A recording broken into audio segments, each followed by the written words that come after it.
আটঘর কুরিয়ানা, বরিশালের বিখ্যাত ভীমরুলি ভাসমান পেয়ারা বাজার। সম্প্রতি আমরা ঘুরে এসেছি চমৎকার এই পর্যটন আকর্ষণটি।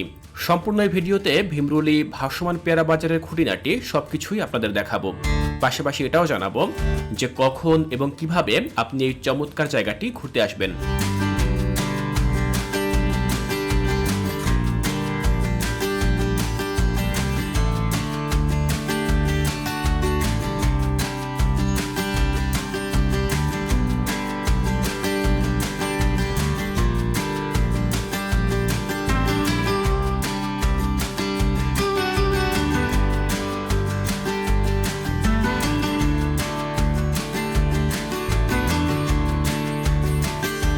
যে কোনো পয়েন্ট থেকে বরিশাল হাতেমালি কলেজ চৌমাথা চলে আসুন। এখানেই আপনি বিভিন্ন গাড়ি যেমন অটো, মাহিন্দ্রা বা লেগুনা পাবেন। আপনি আপনার প্রয়োজন মতো যে কোনো একটি গাড়ি ভাড়া করে নিয়ে বা রিজার্ভ নিয়ে সরাসরি আটঘর কুরিয়ানা চলে আসতে পারবেন। আর আটঘর কুরিয়ানা থেকে পুনরায় ট্রলার বা নৌকা ভাড়া নিয়ে চলে যাবেন ভীমরুলি ভাসমান পেয়ারা বাজারে।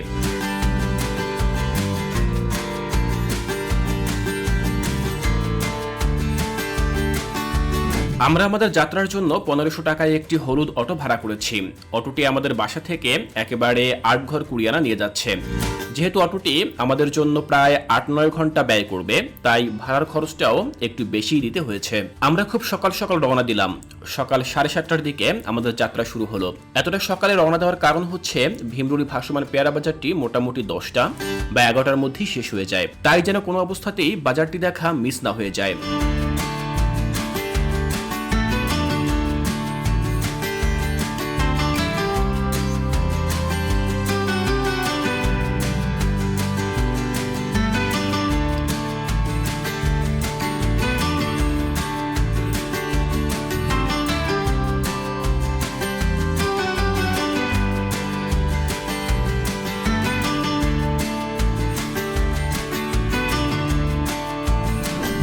বরিশাল শহর পেরিয়ে আমরা গ্রামের সরু রাস্তায় ঢুকে পড়লাম। পুরোটা পথের কোথাও রাস্তা ভাঙা ছিল না বলে যাত্রাপথে কোনো অসুবিধা পোহাতে হয়নি। চলতে চলতে আপনাদের এটা বলে দিচ্ছি যে আপনারা কখন এই বাজারটি পরিদর্শনে আসবেন। ভীমরুলি ভাসমান পেয়ারা বাজারটি মূলত বর্ষাকালে বেশ জমজমাট হয়, তাই বছরের জুলাই কিংবা আগস্টে আসলে আপনি এর আকর্ষণীয়তা উপভোগ করতে পারবেন। চেষ্টা করবেন খুব সকাল সকাল যেতে, এতে করে বাজারটি মিস হয়ে যাওয়ার সম্ভাবনা থাকবে না। আপনি যদি বরিশালের বাইরে থেকে আসেন তবে নথুল্লাবাদ বা লঞ্চঘাট থেকে সরাসরি অটোতে করে হাতেমালি কলেজ চৌমাথা চলে আসতে পারবেন। ভাড়া পড়বে মাত্র 10 টাকা। এরপর যেমনটি শুরুতেই বলেছিলাম, অটো, মাহিন্দ্রা বা লেগুনা ভাড়া নিয়ে চলে আসবেন আটঘর কুরিয়ানা।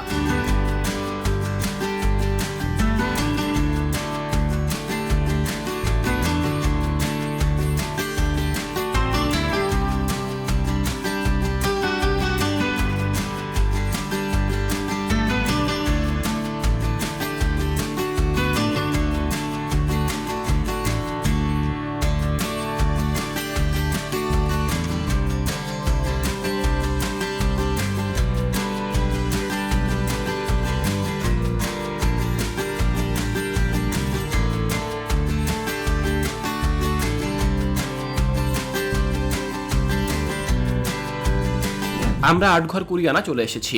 এখানে এলেই আপনি ট্রলার ঘাট দেখতে পাবেন।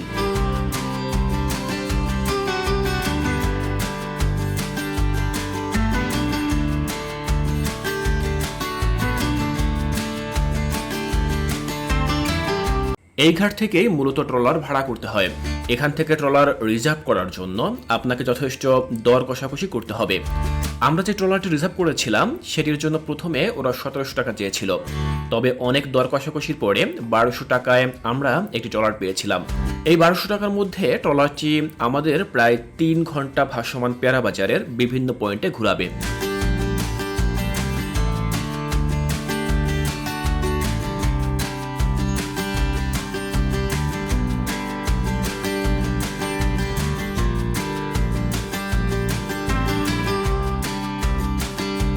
অবশেষে আমরা ট্রলারে উঠলাম। আমরা ছিলাম 4 জন, তবে আমাদের এই ট্রলারটি আকারে এত বড় ছিল যে অনায়াসে 20-25 জন এতে চড়তে পারবে।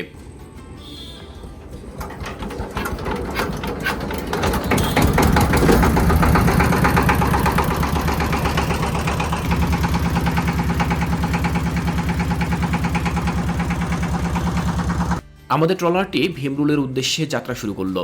যাত্রা শুরুর ক্ষণিক পরেই আমরা দেখলাম একজন বিক্রেতা তার ছোট্ট ডিঙি নৌকায় করে ঝুড়ি ভর্তি পেয়ারা নিয়ে হাঁটে যাচ্ছেন। এই পেয়ারাগুলোই মূলত ভীমরুলের ভাসমান পেয়ারা বাজারে নিয়ে বিক্রি করা হবে।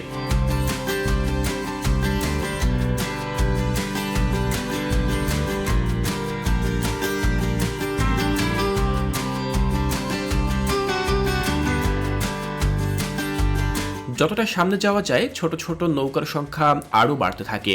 এই নৌকাগুলোতে শুধু যে পেয়ারা নিয়ে যাওয়া হয় তা কিন্তু নয়, পেয়ারার পাশাপাশি অন্যান্য খাদ্য সামগ্রীও নিয়মিত পরিবহন করা হয় নৌকাগুলোতে।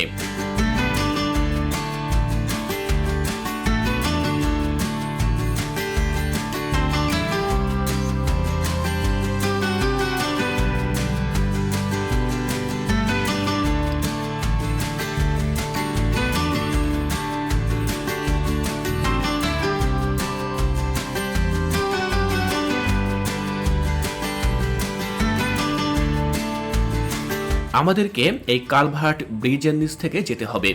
তবে আমরা যখন গাড়িতে ছিলাম আমরা এই ব্রিজটির উপর দিয়ে ভুলবশত অনেকটা দূরে চলে গিয়েছিলাম। এখান থেকে ভীমরুলের বাজার পর্যন্ত যেতে এরকম বেশ কিছু কালভার্ট ব্রিজ এবং সাঁকোর নিচ দিয়ে আমাদের যেতে হবে। সম্পূর্ণ ভিডিওতে আপনারা তার সবগুলোই দেখতে পাবেন।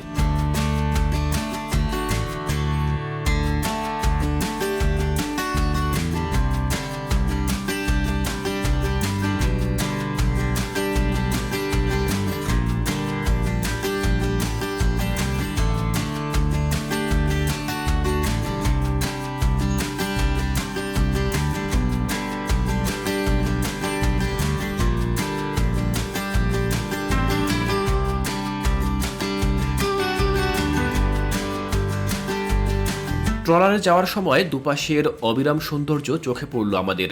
দুপাশের গাছগুলো যেন খালের পানির পর্যন্ত এসে মিশে যাচ্ছে। আমাদের ট্রলারটি খালের আঁকাবাঁকা পথ দিয়ে চলছে, আর চারপাশের যে সবুজ প্রকৃতি, খালের পরিষ্কার পানি সবকিছু হৃদয় জুড়িয়ে দিচ্ছে।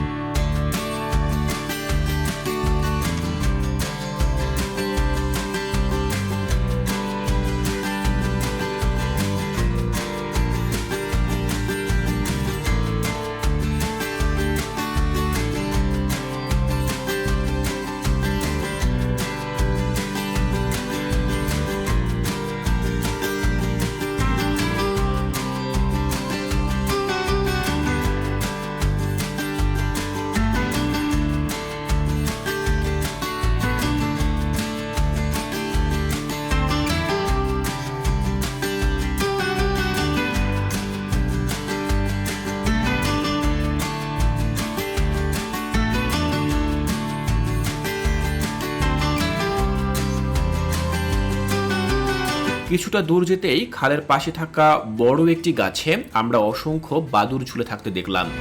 আমরা সবসময় শহরে বসবাস করায় এরকম দৃশ্য কখনোই চোখে পড়ে না। আমরা যেন দৃশ্যটি ভালোভাবে ক্যামেরাবন্দি করতে পারি, তাই আমাদের ট্রলার চালক ট্রলারটিকে তখন ধীর গতিতে চালাচ্ছিলেন। পুরো যাত্রাপথে তাদের সহযোগিতা বেশ ভালোই ছিল।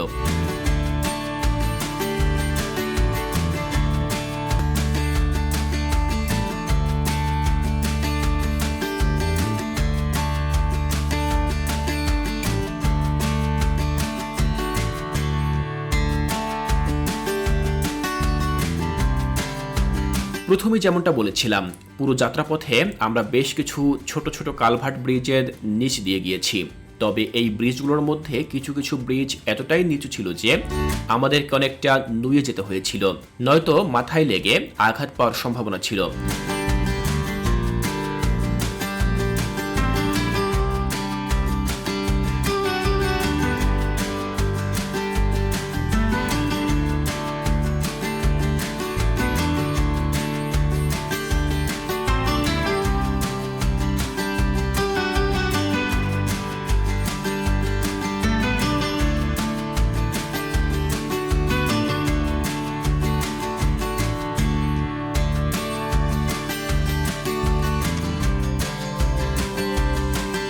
এছাড়াও বাঁশের তৈরি বেশ কিছু সাঁকো চোখে পড়ল। এই সাঁকোগুলো দিয়েই মূলত স্থানীয় বাসিন্দারা খালের উভয় পাশের লোকদের মধ্যে যোগাযোগ রক্ষা করে থাকেন।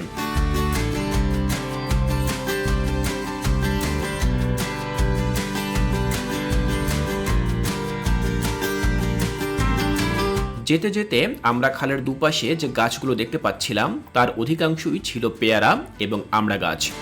নদী বিধৌত অঞ্চল হওয়ায় এই গাছগুলো এখানে বেশ ভালো জন্মে, তাই স্থানীয়রাও এই গাছগুলো চাষের মধ্য দিয়েই নিজেদের জীবিকা বেছে নিয়েছে।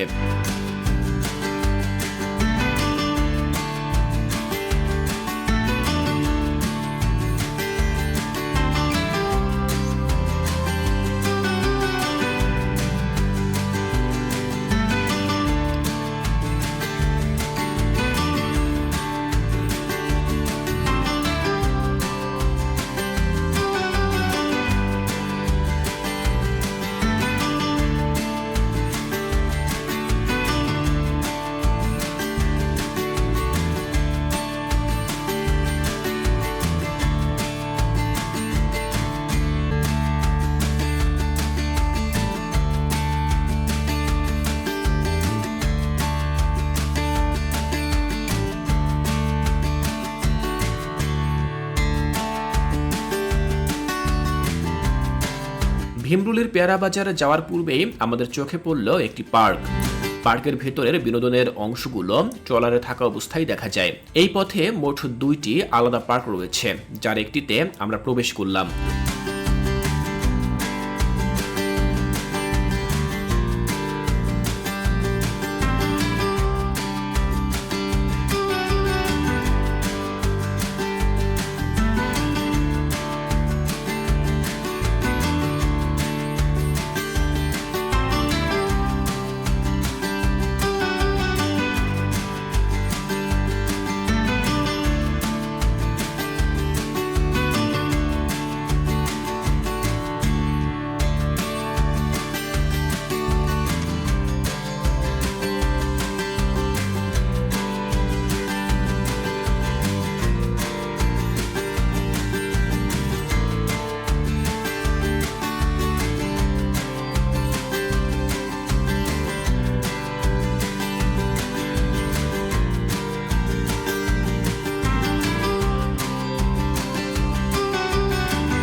পার্কে ঢোকার প্রবেশ ফি 30 টাকা।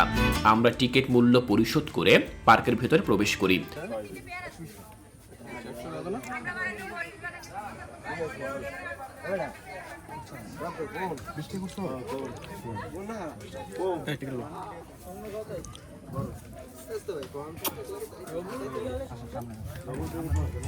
পার্কটিও বেশ সবুজে ঘেরা।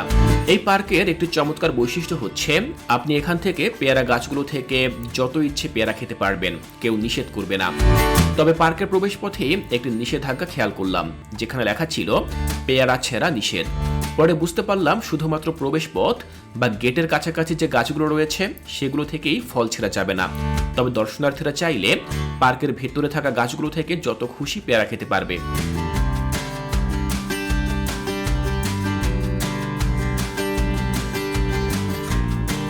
পার্কের ভেতর দর্শনার্থীদের বিনোদন দেওয়ার জন্য তৈরি ছিল কাঠের তৈরি ফ্লাইওভার। এই ফ্লাইওভারগুলো মাটি থেকে অন্তত 50 ফুট উচ্চতায় করা হয়েছে। আমরা কাঠের সিঁড়ি বেয়ে ফ্লাইওভারে উঠলাম উপর থেকে পুরো বাগানটি ঘুরে দেখার জন্য। সত্যি অসাধারণ প্রকৃতি, উপর থেকে সবকিছু যেন অকল্পনীয় সৌন্দর্যে ভরা।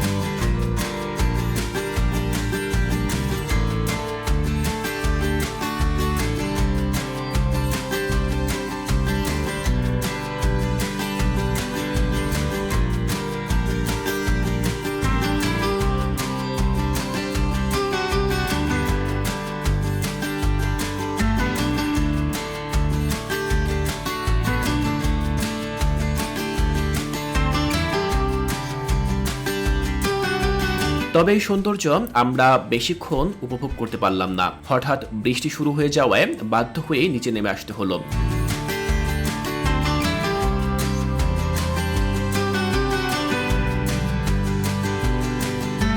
নিচেও তখন অনেক দর্শনার্থী ঘুরে দেখছে বাগানটি।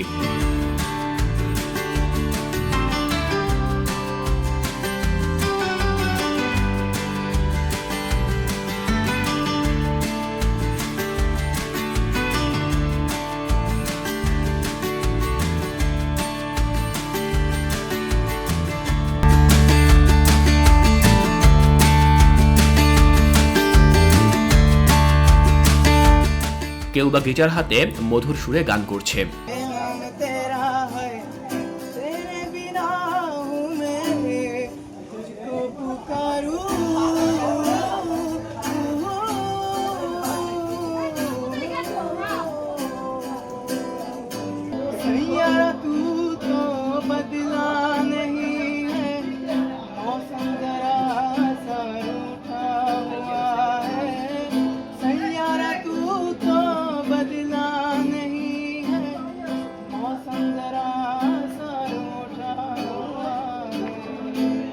পার্ক থেকে বেরিয়ে আমরা আবার যাত্রা শুরু করলাম ভাসমান পেয়ারা বাজারের দিকে।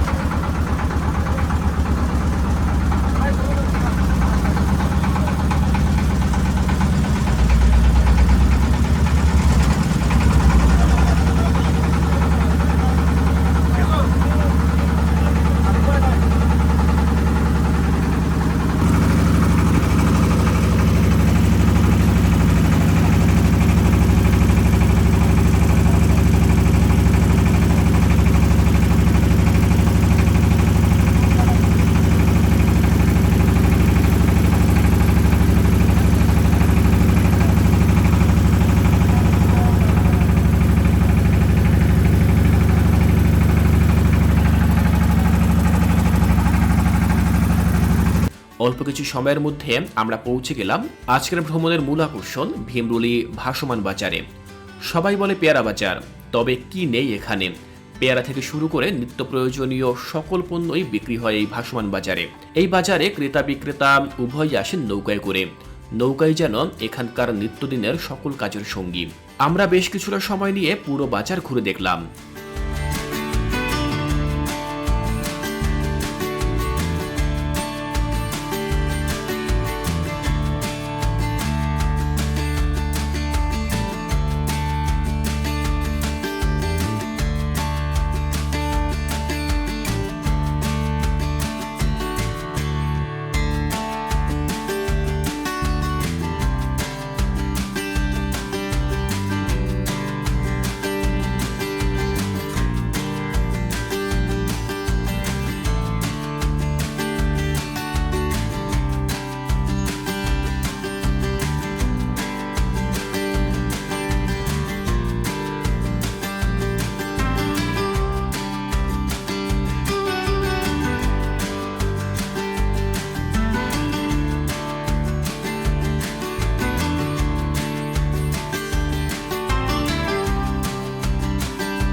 বাজারের ঠিক পাশেই দেখা মিলবে একটি মন্দিরের। এখানে এসে হঠাৎ চোখে পড়ল কিছু বাচ্চারা পড়ালেখা করছে, অনেকটা আমাদের মসজিদ ভিত্তিক মক্তবের মতো। মন্দিরের এক কোণায় কাজ চলছে প্রতিমা নির্মাণের, সম্ভবত আসন্ন কোনো পুজোর জন্য তৈরি করা হচ্ছে এই প্রতিমাগুলো।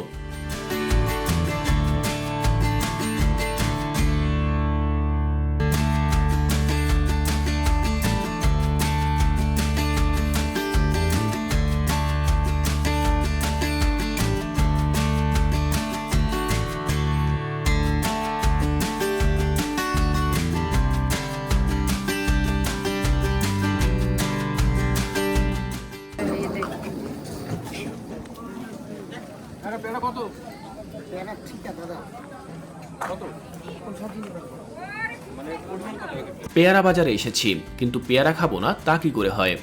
বাজার থেকেই আমরা পেয়ারা কেনার চেষ্টা করলাম, কিন্তু দাম কিছুটা বেশি চাওয়ায় আমরা এখান থেকে আর পেয়ারা নিলাম না।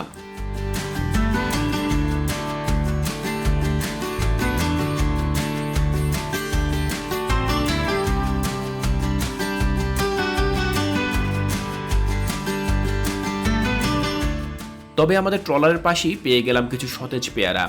দামও তুলনামূলক কম হওয়ায় আমরা প্রায় 4-5 কেজি পেয়ারা কিনে নিলাম। প্রতি কেজি পেয়ারার দাম পড়ল মাত্র 30 টাকা করে।